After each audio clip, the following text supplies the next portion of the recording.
নমস্কাৰ প্ৰিয় বন্ধু বান্ধৱীসকল, কি খবৰ আপোনালোকৰ? নিশ্চয় ভালে আছে, মোৰো ভালেই। আজি এযোৰ চন্দৰী কটনত কাম কৰা মেখেলা চাদৰ লৈ আহিছিলোঁ। কেনেকুৱা লাগিছে চাওকচোন বাৰু।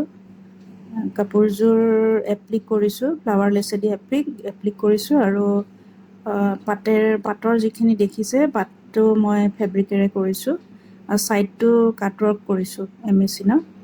কাটৱৰ্ক কৰি দিছোঁ আৰু কাপোৰযোৰ সম্পূৰ্ণ ৰেডি হৈ আছে। কোনোবাই ল'ব বিচাৰিলে ল'ব পাৰিব।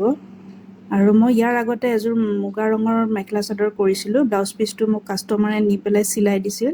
সেইটো মই ব্লাউজটো হাতেৰে ডিজাইন কৰিছিলোঁ।